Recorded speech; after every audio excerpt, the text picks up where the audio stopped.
झेप मराठी, आरसा महाराष्ट्राचा.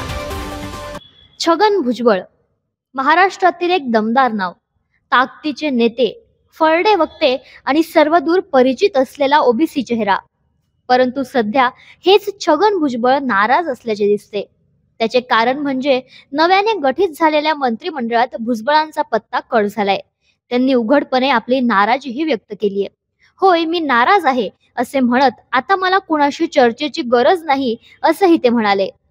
आता मुद्दा हा आहे की भुजबळांसारख्या ज्येष्ठ, अभ्यासू आणि बुलंद तोफ असणाऱ्या नेत्याला का डावलले गेले. खरे तर शरद पवारांनी जवळ केलेले भुजबळ हे राष्ट्रवादीतील बंडानंतर अजित पवारांसोबत आले. त्यामुळे त्यांचा इकडचा मानसन्मान आणि ज्येष्ठत्व राखलं जाईल असं वाटलं होतं. परंतु तसं होताना दिसत नाही. वारंवार भुजबळांना डावलण्याचाच प्रयत्न झाल्याचे दिसते. लोकसभा निवडणुकीत नाशिकमधून तयारीला लागा सांगूनही त्यांचे तिकीट कापले गेले. राज्यसभेवर वर्णी लागेल म्हणता म्हणता तिथेही पत्ता कट झाला आणि आता मंत्रिमंडळाच्या यादीतून त्यांना डावलले गेले. अशी अनेकदा मंत्रिपदे आली आणि गेली, पण भुजबळ संपला नाही हे त्यांच्याच तोंडचे वाक्य.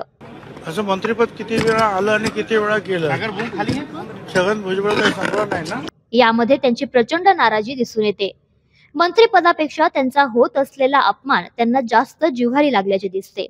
आपल्यापेक्षा अनुभवाने आणि वयाने लहान असलेल्या अजित पवार, प्रफुल्ल पटेल आणि सुनील तटकरे यांच्या इशाऱ्यावर नाचणे त्यांना शक्य नाही.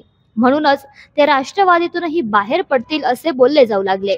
खरे तर छगन भुजबळ यांचा संपूर्ण राजकीय प्रवास हा प्रचंड आक्रमक राहिलाय. शिवसेनेपासून आपल्या राजकारणाची सुरुवात करणाऱ्या छगन भुजबळांनी मुंबईतील नगरसेवक, 2 वेळा महापौर, आमदार, राज्यातील विविध खात्यांची मंत्रिपदे आणि 2 वेळा उपमुख्यमंत्री पद सांभाळले आहे. जेवढे राजकीय आक्रमक नेते म्हणून ते ओळखले जातात, तेवढेच ओबीसी चेहरा म्हणूनही त्यांची देशभर ओळख आहे. समता परिषदेच्या माध्यमातून त्यांनी सर्वदूर मेळावे घेऊन आपलं एक वेगळं अस्तित्व निर्माण केलंय. यामुळेच त्यांना शरद पवारांनीही जवळ केलं होतं. परंतु मराठा आणि ओबीसी नेतृत्वात कायमच अंतर्गत शीतयुद्ध सुरू राहिलं. याचे उघड पडसाद राष्ट्रवादीतील फुटीनंतर जाणवले. भुजबळांनी शरद पवारांवर उघड टीका केली आणि शरद पवारांनीही थेट भुजबळांच्या येवला मतदारसंघात जाऊन जाहीर सभा घेतली. आपल्या नाराजीनंतर स्वतः भुजबळांनीच जहां नहीं चैना वहां नहीं रहना असे माध्यमांसमोर सांगितले.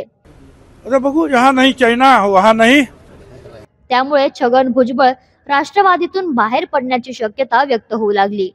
हे खरे असेल तर मग ते जातील कुठे? त्यांच्या समोर वेगवेगळे पर्याय आहेत. भुजबळांनी आपल्याकडे यावे म्हणून उद्धव ठाकरे गट सासवडून पाहतोय, तर भुजबळ पुन्हा शरद पवारांकडे जातील असेही काही जण बोलताय. परंतु ईडीच्या चौकशा आणि जेलवारी भोगून आल्यानंतर विरोधी बाकावर बसून पुन्हा चौकशा मागे लावून घेण्या इतके भुजबळ नासमज नाहीत. मग उरतात 2 पर्याय. एक म्हणजे स्वतःच्या समता परिषदेची ताकद वाढवणे आणि दुसरा म्हणजे भाजपासोबत जाणे. सत्तेपुढे शहाणपण चालत नाही हे भुजबळांनाही लागू पडते. म्हणूनच ते स्वतःची ताकद वाढवण्यासाठी फुफाट्यात हातपाय आपटणार नाहीत.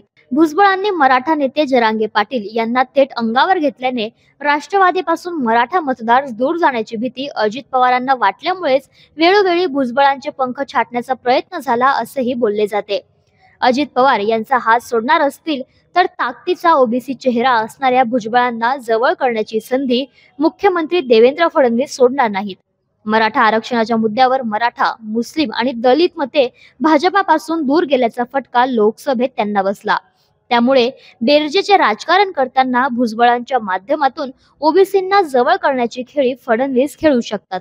अर्थात कुठे जायचे की तिथेच राहायचे हा निर्णय पूर्णतः भुजबळांवर अवलंबून आहे.